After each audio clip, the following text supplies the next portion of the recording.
माध्यम समूहाच्या वतीनं जयंत पाटील सरांचं स्वागत करतो। एका राजकीय पक्षाचे प्रदेशाध्यक्ष याच्याही पलीकडे महाराष्ट्राच्या अर्थकारणाची, विशेषतः शहरी आणि ग्रामीण अर्थकारणाची नस ज्याला आहे असा पॉलिसी मेकर आपल्यामध्ये आज ब्रँड्स ऑफ महाराष्ट्रासाठी उपस्थित आहे।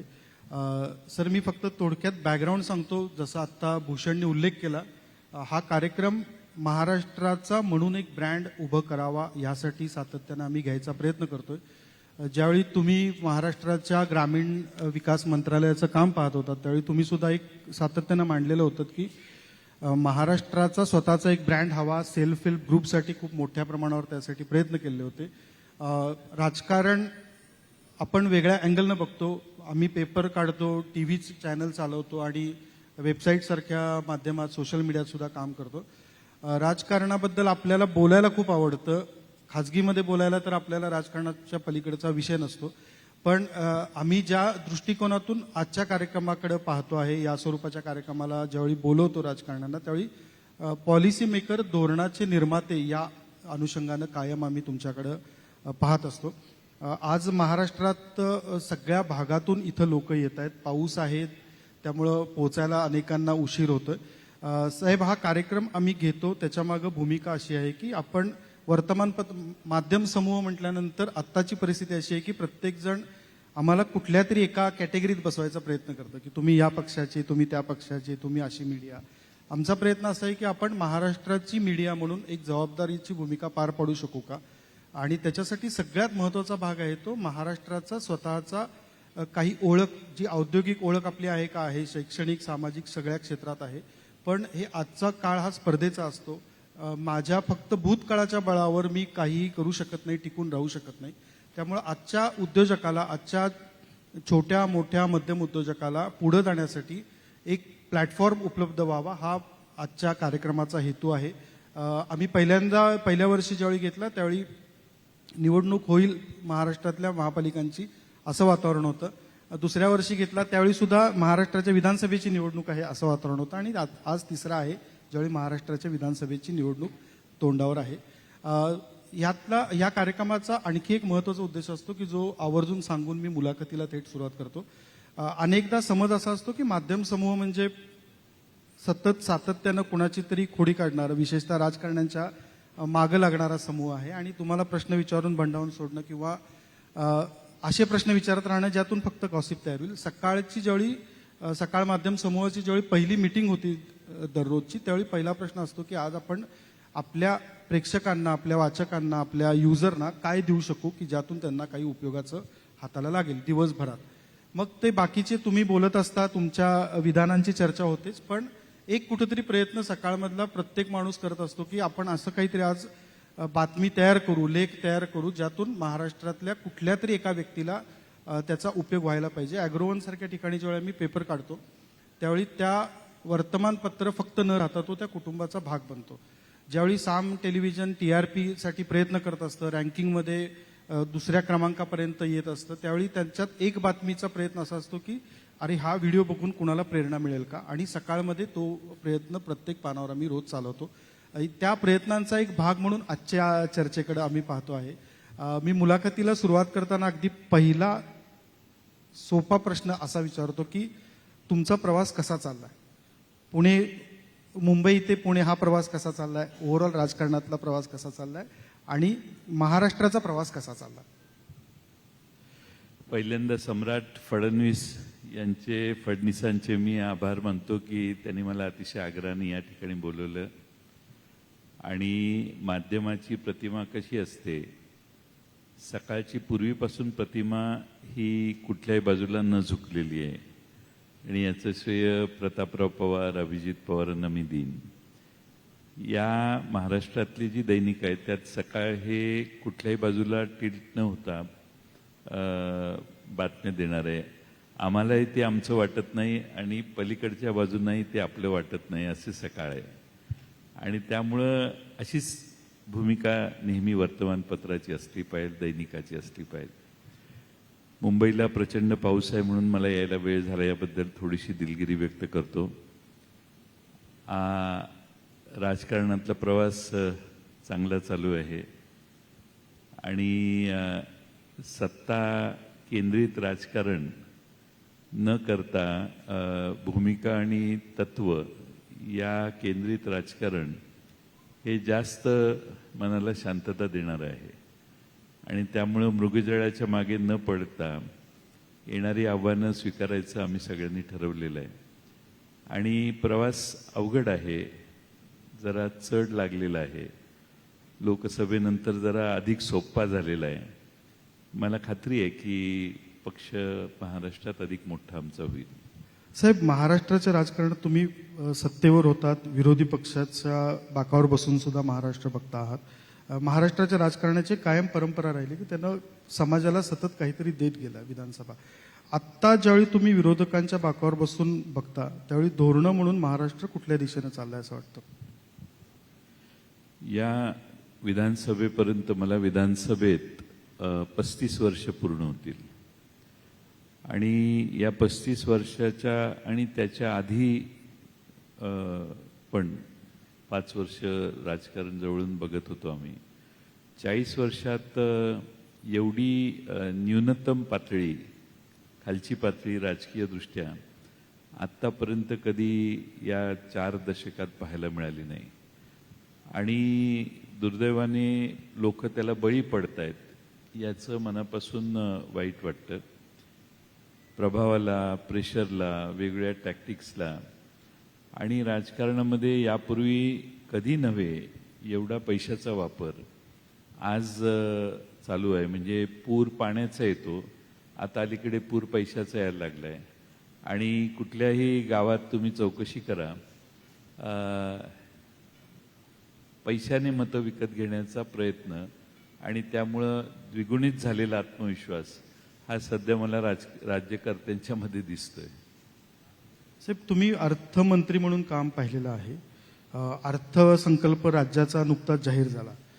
तुम्ही सादर करत असताना, अर्थसंकल्प सादर करत असताना काय भूमिका डोळ्यासमोर ठेवत होतात?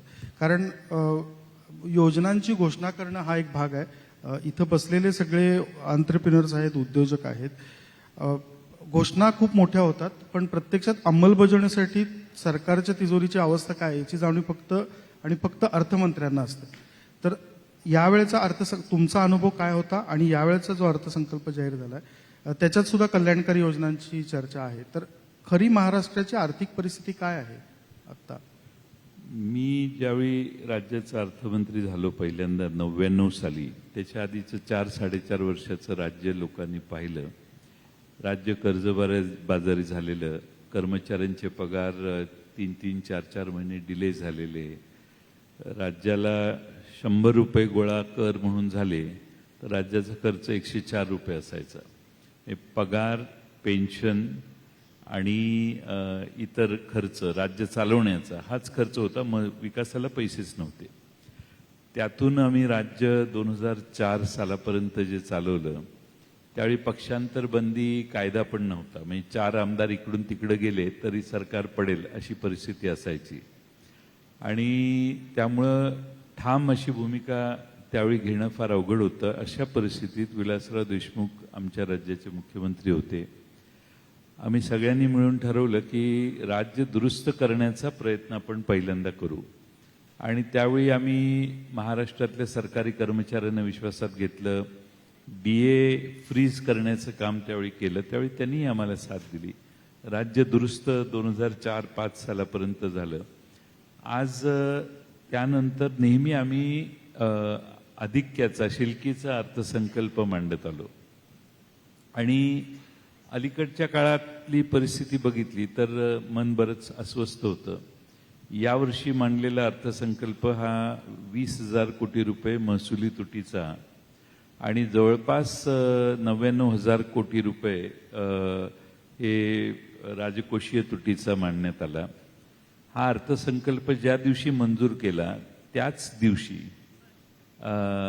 16,000 कोटीचा महसुली तुटीचा ज्या दिवशी अर्थसंकल्प मंजूर झाला त्याच दिवशी दुसऱ्या क्षणी राज्याच्या अर्थमंत्र्यांनी 94,000 कोटीच्या नव्या मागण्या सभागृहाच्या समोर मांडल्या आणि त्यानंतर मंजूर झाल्या. म्हणजे राज्य जवळपास 1,14,000 कोटीच्या तुटीत आहे आज, जर त्यांनी ते पैसे खर्च केले तर. आणि सरकार काय सध्या करतंय, मोठमोठ्या घोषणा करतंय आणि तेवढा पैसा खर्च करत नाही, तेवढी क्षमता सरकारची नाही. आपल्या दुसऱ्या बाजूने आता इथं बरेचसे उद्योजक बसलेले आहेत. स्मॉल स्केल आणि मीडियम स्केलची इंडस्ट्री हा खरं म्हणजे रोजगार निर्मितीचा बॅकबोन आहे.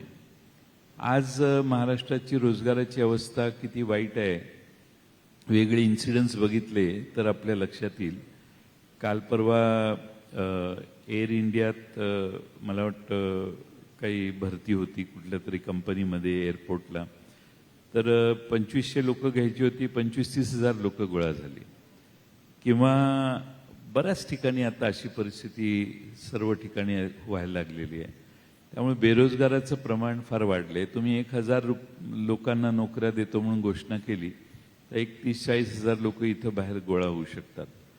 याचा अर्थ महाराष्ट्रातली बेरोजगारी आता जवळपास 10-11% गेलेली आहे. आकडेवारी सांगते ही. मागच्या वर्षी थोडीशी कमी होती, पण आता या महिन्यात 2 महिन्यातली आकडेवारी तर अधिक बेरोजगारी वाढवणारी दिसत आहेत. त्यामुळे हा जो मधला इंडस्ट्रीयल ग्रोथ आणि लेबर ओरिएंटेड जो वर्ग आहे उद्योगांचा, त्याच्याकडे आपलं लक्षच नाही आहे. आपला घोषणा काय आहेत की मी फॉक्सकॉन आणतो, मी अमकं आणतो, तमकं आणतो, त्याच्यानं बाकीच्या इंडस्ट्री ग्रोथ होईल त्याबद्दल शंका नाही, पण हे प्रकल्पही येत नाहीत. आता महाराष्ट्रामध्ये इतके प्रकल्प, 17 प्रकल्प महाराष्ट्रातनं शेजारच्या राज्यात गेले आणि शेजारी गुजरातच्या राज्यात गेलं तर आपले राज्यकर्ते तर गुजरातच्या विरोधी एक शब्दही बोलत नाही, कारण काही प्रॉब्लेम असतील त्यांचे. पण इतके मोठे उद्योग आता गेल्या वर्षभरात असा मोठा कोणता उद्योग आला आहे की जो आपल्या महाराष्ट्रात एक 50,000 लाखभर लोकांना रोजगार निर्मिती करेल. मागच्या वर्षी मुख्यमंत्री दावोसला गेले आणि तिकडून काहीतरी 1,30,000 कोटीची इन्व्हेस्टमेंट येणार आहे म्हणून सांगितलं आणि त्याचे काही रोजगार 1 लाख, 1.25 लाख, 1.5 लाख काहीतरी निर्मिती होईल अशी घोषणा केली. यावर्षी परत गेले, अशीच घोषणा येऊन केली. मी त्यांना विधानसभेत विचारलं की 1 लाख लोकांना रोजगार मिळालाय, त्यांची नावं तुम्ही सभागृहात पटलावर ठेवली तरी आम्ही समाधान पाहू. पण महाराष्ट्रामध्ये जे चित्र तयार करण्याचा प्रयत्न होतो त्याच्यापेक्षा ग्रासरूटला रियालिटी फार वेगळी आहे आणि त्याचा दुष्परिणाम महाराष्ट्राच्या प्रगतीवर व्हायला लागलाय. ग्रोथ रेट आपला 9.4 वरून 60-67% खाली आलो आपण. आपल्या महाराष्ट्रातली रुरल एरियातली जी गुंतवणूक आहे ती राजस्थानपेक्षा आपली रुरल एरियातली इन्व्हेस्टमेंट कमी झाली. नॉट इंडस्ट्रियल इन्व्हेस्टमेंट, पण इन्फ्रास्ट्रक्चर आणि बाकीचा खर्च ग्रामीण भागातला आपला कमी झाला. आपण फार मोठ्या प्रमाणात ह्युमन डेव्हलपमेंट इंडेक्समध्ये लक्ष देत होतो. आता आपला देशामध्ये 12वा नंबर आलाय. भारताचाच मुळात 134वा नंबर आहे 193 देशात. आपण 134व्या क्रमांकावर आहे आणि भारतात आपण 12व्या क्रमांकावर आहे. म्हणजे यू कॅन इमॅजिन 11 जिल्हे असे आहेत की जिथं आपल्या राज्यातल्या 11 जिल्ह्यामध्ये भारताच्या सरासरी दरडोई उत्पन्न आहे त्यापेक्षा आमच्या 11 जिल्ह्यातल्या लोकांची पॉवर्टी किंवा दरडोई उत्पन्न कमी आहे. त्यामुळे चॅलेंजेस फार आहेत आणि आपण हळूहळू बरेच मागं पडायला लागलोय.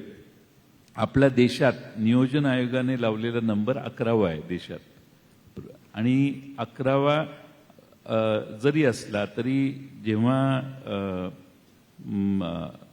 देवेंद्र फडणवीस राज्याचे मुख्यमंत्री मला वाटतं 14-15 साली झाले.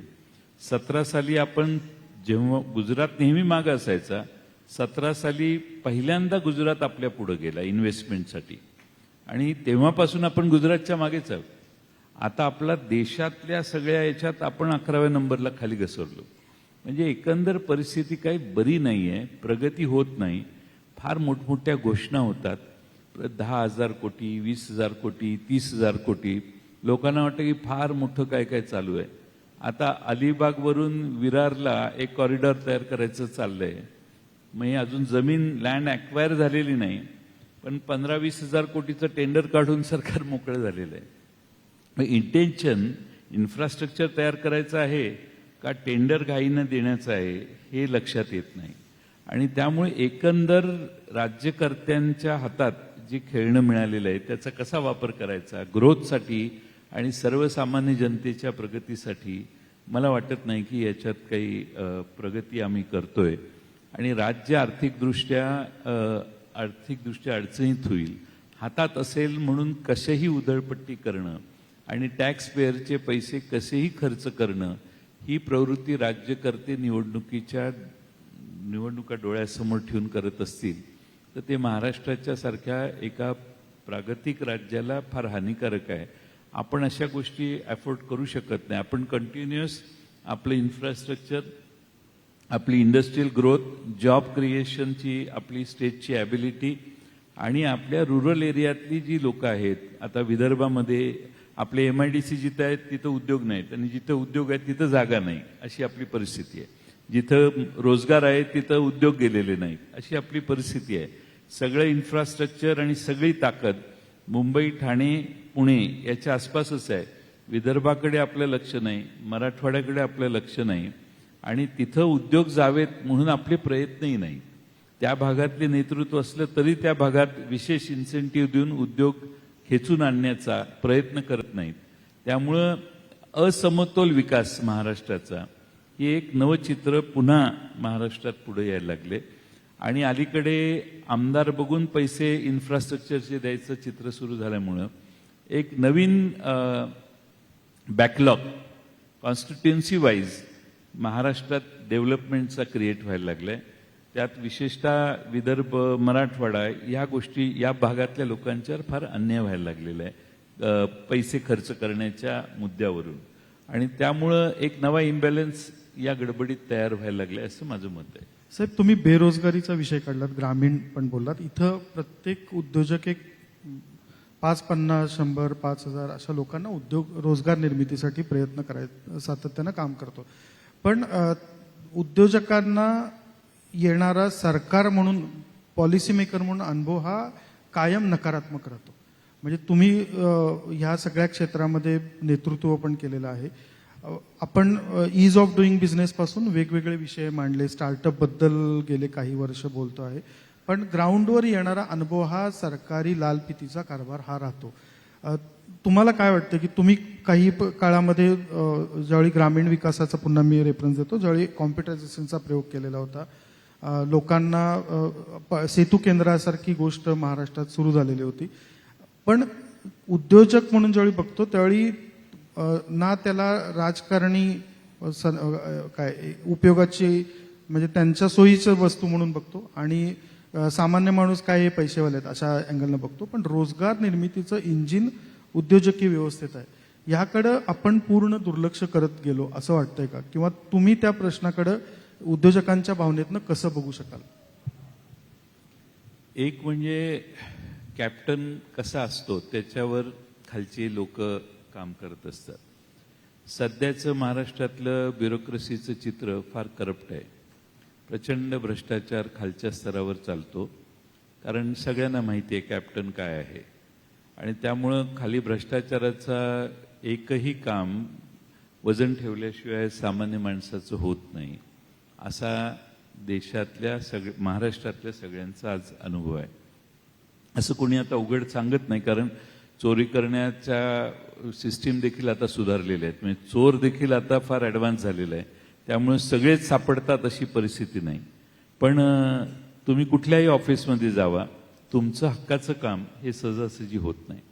हे जे उद्योजक महाराष्ट्रात गुंतवणूक वाढवणं, याच्यासाठी तुम्ही शेजारच्या राज्यात कुठल्याही जावा, आपल्या एवढा लाल फितीतले अडथळे शेजारच्या राज्यात नाही आहेत. कारण ते गरजू आहेत राज्य, त्यांना आपल्या राज्याकडे गुंतवणूक आणायची असते.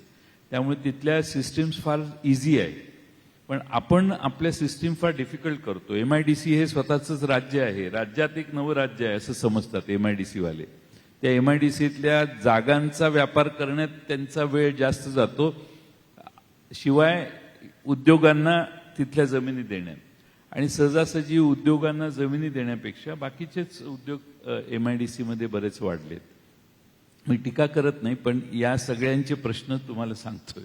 कुणी आता अलीकडे मान्य आहे ते प्रश्न हात सरकारच्या वर करू विरोधी शकाल. नाही, नको, ते हात वर करायला घाबरतील. नाही लोकांच्या दहशत एवढी आहे की सरकारच्या विरोधी कोणी बोलत नाही, परत अनेक गोष्टी मागे लागतात.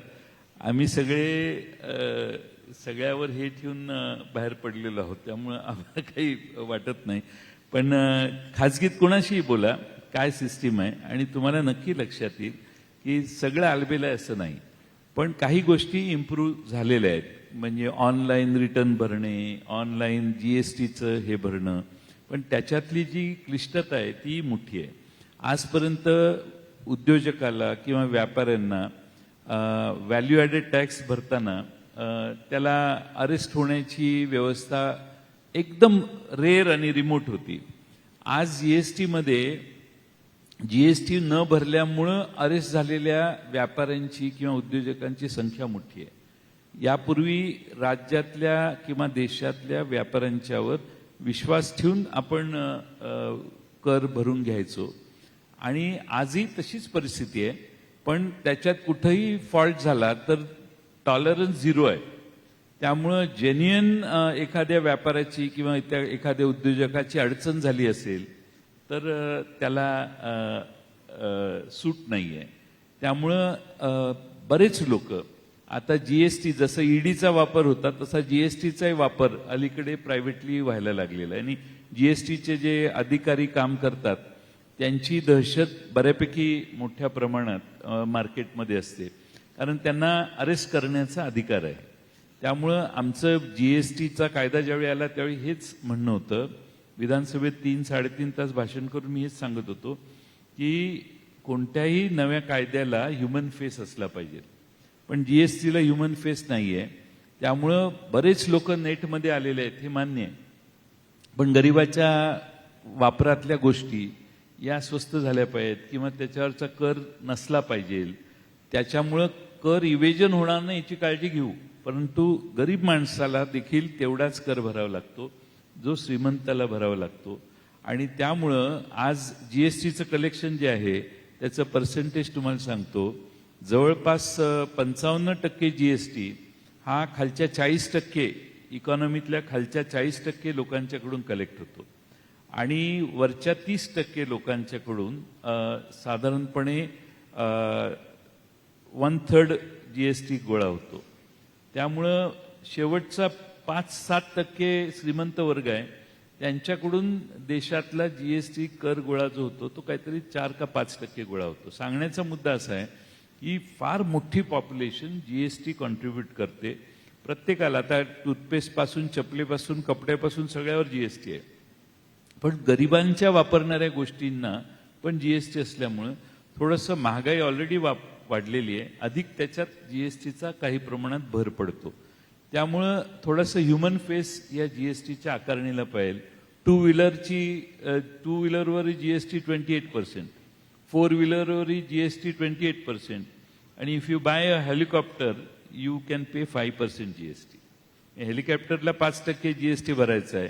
कॉन्ट्राडिक्शन वाटतं मला, हे माहिती आहे की हेलिकॉप्टरची व्हॅल्यू फार असते त्यामुळे त्याला 28% लावू शकत नाही, दॅट आय कॅन अंडरस्टँड. पण 2 चाकी खरेदी करणाऱ्या माणसाने 28%, म्हणजे 1 लाखाची मोटरसायकल मुलाला घ्यायची गेली तर ह्यांना सरकारला 28,000 रुपये मला भरावे लागतात. तुम्ही कोणताही आयटम घ्या, तुम्हाला 12% 18% काही ठिकाणी 24% GST भरावा लागतो. त्यामुळं आपण थोडंसं GST बसवतानाही थोडासा विचार करून काही आयटमवर GST लावला पाहिजे. त्याला लोकांचा प्रचंड विरोध आहे मनातून. तुम्ही जेवायला गेला की GST आहे, नवरा बायको गेले की बाजूला GST, निर्मला सीतारामनची खुर्ची मोकळी ठेवावीच लागते आपल्याला. तुम्ही अगदी यातल्या अनेकांनी थेट तुम्ही उल्लेख केलात, पण GST, रेरा या गोष्टींच्या इनह्युमन पद्धतीनं अंमलबजावणी, टॅक्सबद्दल कुठल्याही उद्योजकाचं कधी आक्षेप असत नाही, पण त्याचा वेपनायझेशन होणं याच्या बाबतीत सातत्यानं आक्षेप घेतला गेलेला होता. तुम्ही तो मुद्दाही मांडलात. साहेब, यातल्या 2 मुद्द्यांकडे मी पुन्हा एकदा लक्ष वेधू इच्छितो. त्यातला पहिला आहे तो ग्रामीण अर्थव्यवस्थेचा. इथले या सभागृहातले आहेत महाराष्ट्राचा 70% 60 ते 70% भाग ग्रामीण अर्थव्यवस्थेवर अवलंबून आहे आणि दुसरा आहे तो ग्रामीण अर्थव्यवस्थेचा कणा असलेली शेती. हे दोन्ही प्रश्नांकडे काय परिस्थितीला आज महाराष्ट्र पोहोचलेला आहे. आम्ही जे चित्र बघतो ते नकारात्मक आहे. शेतकऱ्यांच्या खिशामध्ये थेट पैसे देणं हा एक सरकारचा डायरेक्ट बेनिफिट ट्रान्सफर असेल, खतांची सबसिडी असेल, हा एक उपक्रम आहे की ज्याच्याबद्दल चांगलंही बोललं जातं, पण त्यातून शेती सुधारते असं दिसत नाही, ग्रामीण अर्थव्यवस्थेला वेग येतोय असं दिसत नाही. तुम्ही अर्थमंत्री राहिलेला आहात, पॉलिसी मेकर आहात, तुम्ही ह्या शेती आणि ग्रामीण अर्थव्यवस्थेच्या प्रश्नाकडे कसं पाहता? याच्यात फसवेपणा असा आहे की एखाद्या शेतकरी 1,00,000 रुपयाचं खत खरेदी करायला गेला तर 18% GST म्हणजे 18,000 रुपये त्याने भरायचेच. 18,000 रुपये भरले की सरकार मेहरबान होणार आणि 6,000 रुपये तुम्हाला देणार, राज्य सरकार 6,000 देणार.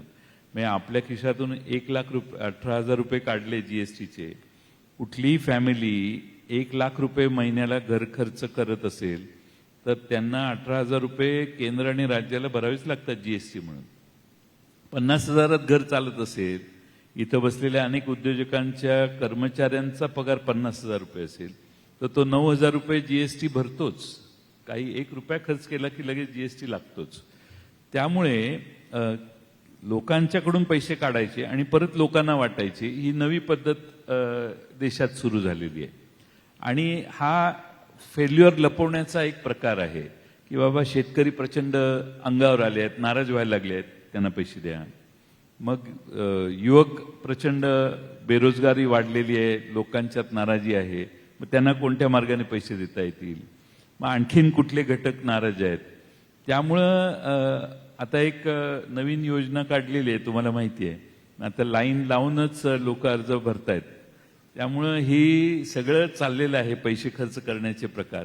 हे या टॅक्स पेअरच्या खिशातले पैसे आहेत, ज्याची पैशाची उधळण चालू आहे. आणि ही उधळण टॅक्स पेअरच्या खिशातली आहे. हे टॅक्स पेअर्स चिंतित असणं आवश्यक आहे. जो देशात आणि महाराष्ट्रात टॅक्स पे करतो, तो टॅक्स भरणारा जो माणूस आहे तो आज प्रचंड अस्वस्थ असला पाहिजे असं मला वाटतंय.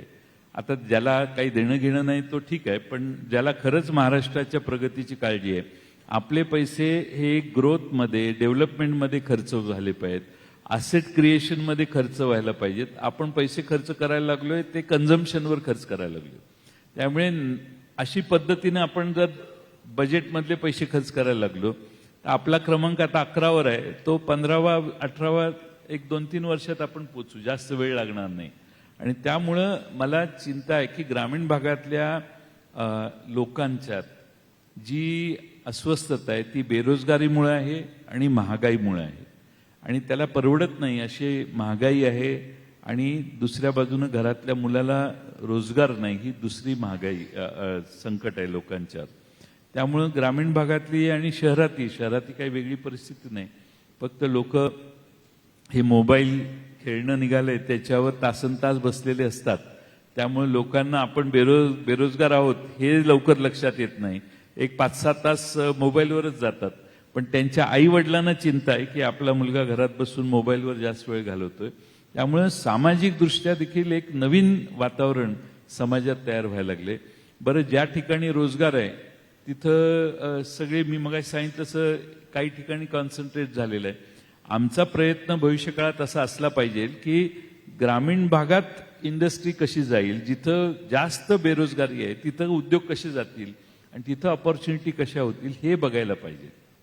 आता सभागृहात तुम्ही ज्यावेळी सगळे बसता आणि धोरण ठरवायला लागतं त्यावेळी या विषयावर चर्चा होत नाही का? कारण आमच्या समोरही जे अनेकदा चित्र येतं किंवा सर्वसामान्य वाचकापर्यंत, प्रेक्षकांपर्यंत जे जातं ते तुमच्या उकाळ्या पाकाळ्या तुमच्या इतर गोष्टींचं जातं. पण मग विरोधक म्हणून किंवा सत्ताधारी म्हणून तुम्ही लोकांना अकाउंटेबल असता, पण ह्या विषयावर चर्चा नाही का करत? चर्चा आता अलीकडे नवीन पद्धत आहे. मी महाराष्ट्राच्या विधानसभेत मागच्या 15 दिवसापूर्वी जे अधिवेशन झालं त्यात मी सरकारवर 5-6 स्पेसिफिक आरोप केले की हे प्रॉब्लेम आहे, तिथं भ्रष्टाचार आहे, ह्या भ्रष्टाचाराच्या केसेस आहेत. सरकारी बाजूने एकालाही उत्तर दिलं नाही.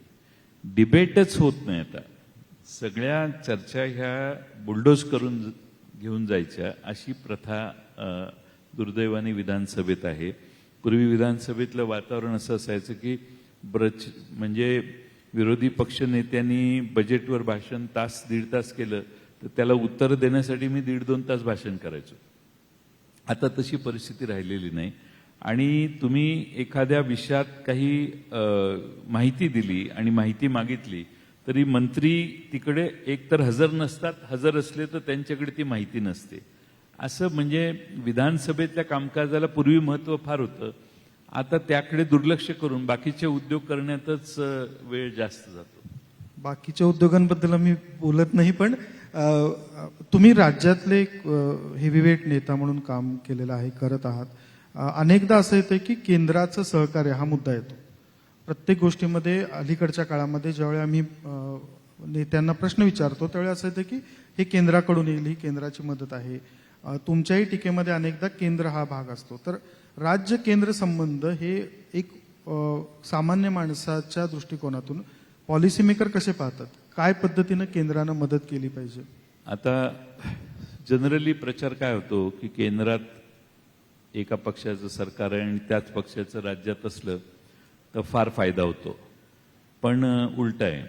मी 2024च उदाहरण सांगेल की महाराष्ट्राला 60,000 कोटी रुपये मिळाले, त्याच्या तिप्पट केंद्रीय अनुदान उत्तर प्रदेशला 1,80,000 कोटी रुपये मिळालं.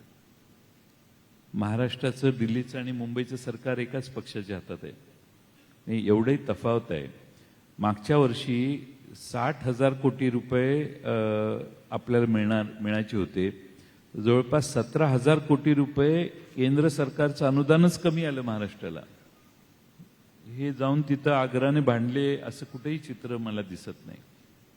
फॉक्सकॉन सारखा आपल्या स्टेटमधला प्रोजेक्ट शेजारी गेला त्यावेळी राज्याच्या मुख्यमंत्र्यांनी भाषणात सांगितलेलं, जयंतराव घाबरू नका, मोदी साहेबांनी आम्हाला सांगितले की ह्याच्यापेक्षा मोठा प्रकल्प तुम्हाला देतो.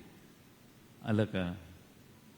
विधानसभेत एवढ्या मोठ्या कमिटमेंट आहे त्यांच्या, त्यांनी भाषण रेकॉर्डवर आहे, जयंतराव घाबरू नका, हे फॉक्सकॉन ठीक आहे गेलं, पण ह्याच्यापेक्षा मोठा प्रोजेक्ट मोदी साहेब आपल्याला देणार आहेत. आता टाइम इलेक्शनचा आला, टाइम इज ओव्हर. मोठा प्रोजेक्ट आला नाही. महाराष्ट्रातल्या बेरोजगारांना उत्तर तुम्ही देऊ शकत नाही, महागाईला उत्तर तुमच्याकडे नाही. या राज्यात तुमच्या फेल्युअर झाकण्यासाठी तुम्ही बजेटची उधळण करण्याचा प्रयत्न करताय. You are trying to cover जे गॅप पडलेला आहे, लोकसभेत लक्षात आलेला आहे, तो कव्हर करणं यासाठी बजेटचा वापर तुम्ही करताय. की महाराष्ट्रातली जनता सुशिक्षित आहे, साक्षर आहे आणि भारतातल्या सगळ्यात जास्त प्रगतीशील असणाऱ्या राज्यात बजेटशी एवढं खेळणं हे महाराष्ट्र ऍक्सेप्ट करेल असं मला वाटत नाही. साहेब, महाराष्ट्र ऍक्सेप्ट करेल असं वाटत नाही असं तुम्ही म्हटलात. तुमची स्वतःची महाराष्ट्राच्या फ्युचरसाठीची विजन काय आहे? तुमचा अजेंडा काय आहे? तुम्ही एक राजकीय नेता म्हणून, एका पक्षाचा प्रमुख म्हणून आणि अर्थव्यवस्था खूप जवळून पाहिलेला, ज्याच्या बाबतीत निर्णय घेतलेला नेता म्हणून पुढच्या 5-10 अगदी 5, कारण 5 वर्षासाठी की विधानसभा आपण 5 वर्ष म्हणून म्हणतो, पण 5 वर्षात एखादं राज्य पूर्ण प्रगतीच्या रस्त्यावर जाईल असंही नसतं. अशा वेळी एक मध्यमकालीन, दीर्घकालीन महाराष्ट्र कुठल्या दिशेनं जायला पाहिजे आणि कुठल्या क्षेत्रांवर काम केलं पाहिजे असं तुम्हाला वाटतं?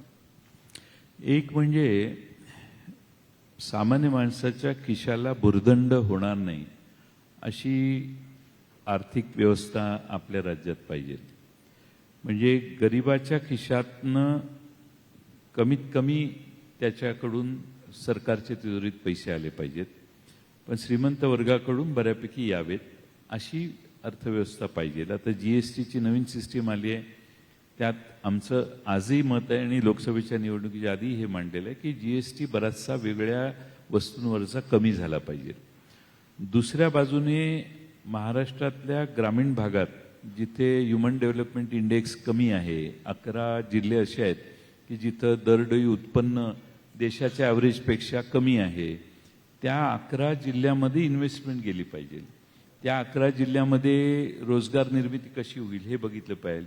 मीडियम स्केल आणि स्मॉल स्केल इंडस्ट्रीला थ्राईव्ह करायला आपण आपल्या महाराष्ट्र सरकारच्या वतीनं काही व्यवस्था निर्माण केल्या पाहिजेत. की ज्यामुळं ही medium scale small scale industry वाढेल, ज्याच्यात रोजगार सगळ्यात मोठा असतो.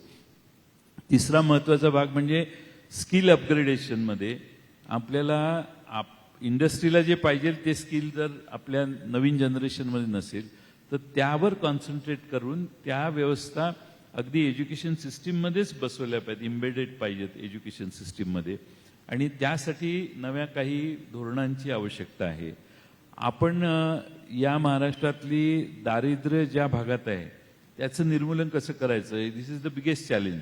आता पुण्यामध्ये एअर कंडिशनमध्ये बसून, मुंबईत आपण मोठमोठे ऑफिसेस बसून महाराष्ट्र सुधारले असं म्हणतो, त्याचवेळी मुंबईपासून वाड्यासारख्या ठाणे जिल्ह्यात किंवा पालघर जिल्ह्यात किती पॉवर्टी आहे, फार जवळ आहे, 1-2 तासावरती व्यवस्था आहे, अंतर आहे, पण इतकी पॉवर्टी तिथं आहे. आज आदिवासी भागातल्या लोकांच्या समस्या आम्ही अजूनही सोडवू शकलेलो नाही.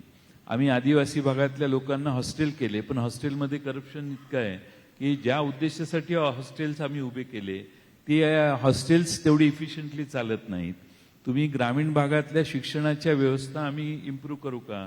तुम्ही माझ्या जिल्ह्यात येऊन बघा, मॉडेल स्कूल आणि स्मार्ट PHC म्हणून आम्ही योजना लागू केलेली आहे. आरोग्य आणि शिक्षण याच्यावर आम्ही एम्फसाइजच देऊ, आमचं सरकार येईल त्यावेळी. आणि महाराष्ट्रातल्या प्रत्येक आरोग्य केंद्रात सर्व व्यवस्था आणि सुखसोयी असतील आणि प्रत्येक शाळा ही उत्तम आणि आदर्श असेल. तुम्ही केजरीवाल दिल्लीला जाऊन तुम्ही बघा आणि तुम्ही माझ्या जिल्ह्यात येऊन ग्रामीण भागातल्या शाळा बघा. You can equate my schools with Kejriwal school. आता त्यांच्याकडे काय दिल्लीचं बजेट मोठं आहे त्यामुळे एअर कंडिशन वगैरे असेल, पण माझ्याकडे शाळा ज्या आम्ही मागच्या 3-4 वर्षात डेव्हलप केलेल्या आहेत त्या अतिशय उत्तम आहेत. ग्राउंड आहे, स्कूल्स अतिशय, रूम्स अतिशय उत्तम आहेत. बाकीच्या यात स्कूल एज्युकेशन आणि हेल्थ याच्यावर आम्ही जास्त भर देऊ.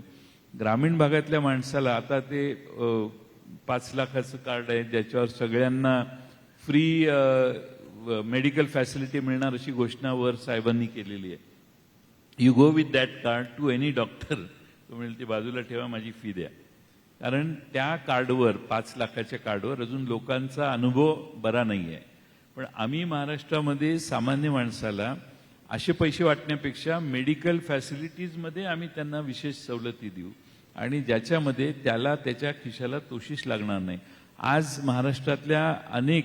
महाराष्ट्रात सगळ्यात मोठा पॉईंट सांगतो मी की आपल्या कायद्याची व्यवस्था, आज महाराष्ट्रात 54 लाख कायदे पेंडिंग आहेत, वेगळ्या केसेस कोर्टात पेंडिंग आहेत.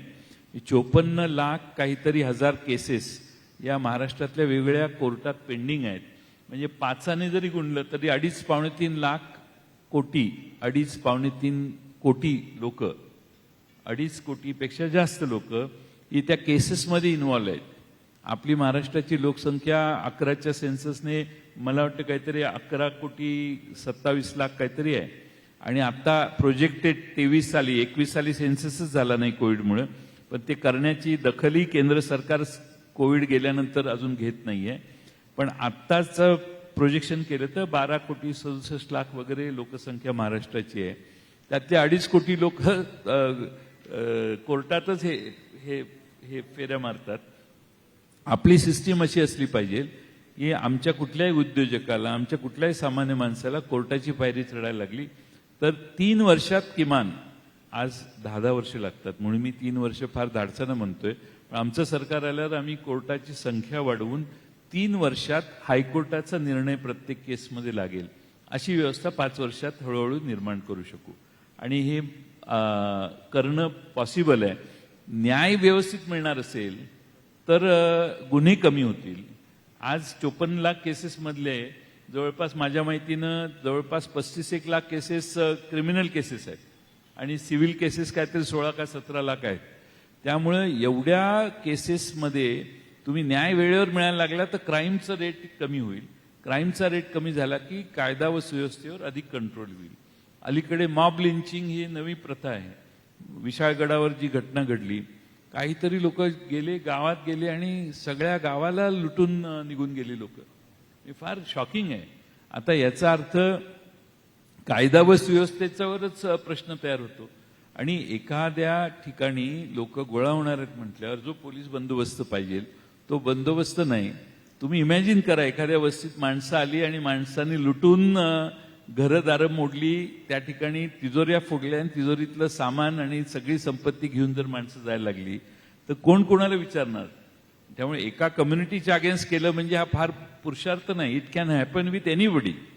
त्यामुळं ही कायद्याचं राज्य सध्या दिसत नाही अशी परिस्थिती आहे. त्यामुळे कायदा सुव्यवस्था आमच्या राज्यात आम्ही उत्तम करू, झिरो टॉलरन्सची करू.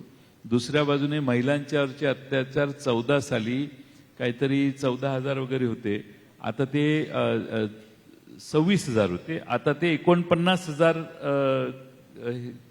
24 साली 49,000 घटना घडलेल्या आहेत. म्हणजे महिलांच्यावरचे अत्याचार महाराष्ट्रात जास्त आहेत. लहान बालकांच्यावरचे अत्याचार 14 साली 8,000च्या दरम्यान होते, ते तिप्पट वाढ झालेली आहे लहान बालकांच्यावरच्या अत्याचारात. म्हणजे आपण सर्व बाजूनी घसरायला लागलेलो आहे. हे सगळं आम्ही थांबवण्याची व्यवस्था करू. आणि पहिल्यात सगळ्यात मोठं म्हणजे भ्रष्टाचार जो प्रचंड वरून खालपर्यंत पसलेला आहे तो ठामपणाने आम्ही मोडून काढू. लोकांना कायद्याने नियमाने जे मिळणार आहे ते सहजगत्या उपलब्ध करून देण्याच्या व्यवस्था आम्ही पुढच्या 5 वर्षात देऊ. महाराष्ट्रातल्या सामान्य माणसाला एक म्हणजे एक हॅपीनेस इंडेक्स असतो, तो हॅपीनेस इंडेक्स आम्ही महाराष्ट्रातल्या जनतेचा वाढवून दाखवू.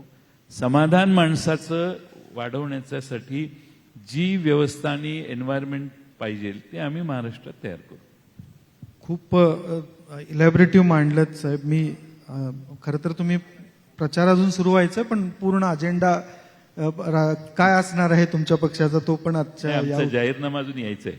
अजून तो इथं किमान या निमित्ताने इथं मांडायला सुरुवात झाली असं म्हणायला काही हरकत नाही. मी शेवटच्या प्रश्नाकडे येतो. इथं छोटे मोठे सगळे उद्योजक, एंटरप्रेन्युअर्स, शेतीपासून ते इंजिनिअरिंग पर्यंतच्या व्यवसायात काम करणारे असतात आणि प्रत्येकाचं असं स्वप्न असतं की आपला एक ब्रँड बनला पाहिजे. देशामध्ये परदेशामध्ये ज्यावेळी ब्रँड म्हणून विषय येतो त्यावेळी आपण आपल्या व्यवसायाचं, आपल्या उद्योजकतेचं, म्हणजे महाराष्ट्राला परंपरा उद्योजकांची जुनी आहे का? 100% जुनी आहे. पण ब्रँडिंग आहे का? तर ते विशिष्ट भागापुरतं, विशिष्ट लोकांपुरतं मर्यादित राहतं. तुम्ही स्वतः शिक्षण संस्था उभी करण्यासाठी केलेले प्रयत्न, ती उभारण्यासाठी, क्वालिटीसाठी केलेले प्रयत्न हे सुद्धा महाराष्ट्रातल्या बऱ्याच भागांमध्ये माहिती आहेत. तुम्ही असा काय सल्ला द्याल एक राजकीय पॉलिसी मेकर म्हणून, एक धोरणकर्ता म्हणून, की एका उद्योजकाला एका जिल्ह्यातनं, एका गावातून राज्यस्तरीय ब्रँडिंग करायचं असेल, राज्यस्तरीय पोहोचायचं असेल, ब्रँडिंग व्हायला पाहिजे. त्याचा माझी छोटी इंजिनिअरिंग फर्म आहे, मी माझ्या भागामध्ये काम करतो, पण मला राज्यस्तरीय ब्रँडिंग मिळत नाही, मोठ्या प्रमाणावर माझं नाव होत नाही. तर अशा लोकांना काय सल्ला तुमचा असू शकेल एक धोरणकर्ता म्हणून, की तुम्हालाही उद्योग वाढवायचा असतो, उद्योजकांची संख्या वाढवायची असते, पण मग असं लक्षात येतं की नाही आपण कुठेतरी अडकतोय. तर ती अडकणं कुठं आहे की जे आपण दूर करू शकू? एक म्हणजे क्वालिटी आणि दुसरी म्हणजे विश्वासार्हता. डिलिव्हरी ऑन टाइम, त्या बिझनेसेस जे काय असतील ते केलं की रेप्युटेशन ओव्हरनाईट वाढत नाही आणि ब्रँड पण ओव्हरनाईट क्रिएट होत नाही. तुम्ही कितीही पैसे खर्च केले आणि एखाद्या गोष्टीचे ऍडव्हर्टाइजमेंट करून ब्रँडिंग केलं तर it last till you are advertising, नंतर ते ड्रॉप होतं. त्यामुळं क्वालिटी आणि विश्वासार्हता बिझनेस करतानाची हे 2 फार महत्वाच्या गोष्टी आहेत. आणि मीडियम स्केल, स्मॉल स्केल इंडस्ट्रीला फायनान्सचे संकट फार येतात. मी ऑर्डर आहे पण माझ्याकडे भांडवल नाही, ऑर्डर मिळणार आहे मला पण मला तिकडे ऍक्सेस नाही, किंवा ऑर्डर मी मॅन्युफॅक्चर करू शकतो पण मला ऍक्सेस मिळण्याची व्यवस्था नाही. हे जे लिंकेजेस आहेत हे करण्यासाठी आपल्या सरकारने विशेष एन्व्हायरमेंट क्लिअर केलं पाहिजे आणि सिस्टीम तयार केली पाहिजे. आज काय होतं, जे मल्टीनॅशनल आहेत ते प्रचंड ताकदीचे आहेत, कोणीच टिकू शकत नाही अशी परिस्थिती आहे. आणि त्यामुळे त्या मल्टीनॅशनलचे आपण मांडलिक म्हणून किंवा मल्टीनॅशनलचे सप्लायर म्हणून ऍक्सेस मिळवणं आणि त्यांना सप्लाय करत राहणं हे आपला बिझनेस टिकावा म्हणून प्रयत्न करतात. आणि मल्टीनॅशनल अलीकडे माझा असा अनुभव आहे एवढे स्क्वीज करतात छोट्या आणि मध्यम उद्योगांना की इवन एखादा ब्रँड त्याच्या हातात असेल, आपल्या हातात नसतो, तर त्याला सप्लाय करणाऱ्या माणसाला 100 रुपयावरून 80 रुपयापर्यंत कधी ते आणतात सप्लायची कॉस्ट ठरवताना हेच कळत नाही. पण शेवटी हा माणूस काय करतो की आपला बिझनेस जाऊ नये म्हणून त्याला कंटिन्यू करतो. त्यामुळं accumulation of wealth, accumulation of profit is in the multinational company किंवा ती मोठी कंपनी, आणि डिसेमिनेशन ऑफ मनी हे खाली पैशाचा प्रवास किंवा यांचं प्रॉफिट हा राहत नाही, आणि मग फार कमी मार्जिनवर या सर्वांना धंदा करावा लागतो. त्यामुळे या सिस्टीमला कुठेतरी छेद आणला पाहिजे. यांच्या ब्रँड एस्टॅब्लिश होतील याच्यासाठी सरकारनेच त्यांना हँड होल्डिंग करण्याची गरज आहे, आणि त्यासाठी उद्योग खात्याचं जमिनी वाटणं एवढंच काम नाही आहे. उद्योग खात्याच्या बरेच असे आर्म्स आहेत, त्याचं इफिशियंटली यूज जर केला तर ह्या गोष्टी होऊ शकतात. आणि पूर्वी 30 वर्षात 40 वर्षात असं स्मॉल स्केल आणि मीडियम स्केल उद्योजकांना हँड होल्डिंग करणं, त्यांना सपोर्ट करणं, याच्यासाठी फार चांगल्या व्यवस्था महाराष्ट्रात आहेत, आजही आहेत त्या. पण आपलं त्याकडे लक्षच नाही आहे. आपलं लक्ष फक्त मोठे उद्योग महाराष्ट्रात येत आहेत की याच्या प्रयत्नात आहे असलं पाहिजे, पण यांच्यावर अन्याय होणार नाही याची देखील काळजी घेतली पाहिजे. साहेब, खूप चांगल्या पद्धतीनं मला असं वाटतं की, कारण तुम्ही राजकारणाबद्दल बोलायचं आपण ठरवलं असतं तर तुम्ही तीही बॅटिंग खूप जोरदार केली असती, पण आम्ही ठरवून असं केलं होतं की आपण विषय अर्थकारण, महाराष्ट्राची भविष्यातली दिशा याबद्दल बोलू. तुम्ही मोकळेपणानं उत्तरं दिलीत, फक्त उत्तरच दिली नाहीत. मला असं वाटतं की आकडेवारी ज्या महाराष्ट्रातल्या खूप कमी नेत्यांना तोंडपाठ आहे, आकडेवारी 2 प्रकारे सांगता येते. एक फेकता येते जी कुणालाही माहिती नाही, आणि ज्याची व्हेरिफिकेशन केलं तर जी आकडेवारी तुम्ही खरी आहे हे मान्य करू शकता. अशा मोजक्या नेत्यांमध्ये जयंत पाटील यांचा समावेश होतो. याचं कारणही त्यांनी अर्थ मंत्रालय दीर्घकाळ पाहिलं हा आहे. मी तुम्हाला या कार्यक्रमाला तुम्ही वेळ दिलात, तुमची भूमिका मांडलीत, आणि राजकारणाच्या बाहेरचं उद्योग क्षेत्राकडे बघणारे जयंत पाटील, एंटरप्रिनरशिपकडे बघणारे जयंत पाटील इथं सगळ्यांसमोर सादर करता आले. तुम्ही कार्यक्रमाला आल्याबद्दल मी पुन्हा एकदा सकाळच्या वतीनं धन्यवाद देतो, आणि आयोजकांना विनंती करतो की पुढचा कार्यक्रम सुरू करावा. मुलाखत इथंच थांबवतो. थँक्यू. धन्यवाद. देश विदेशातील प्रत्येक घडामोडींचे लाईव्ह अपडेट मिळवण्यासाठी आता साम टीव्हीच्या सर्व सोशल मीडिया प्लॅटफॉर्मला लाईक, फॉलो आणि सबस्क्राईब करा.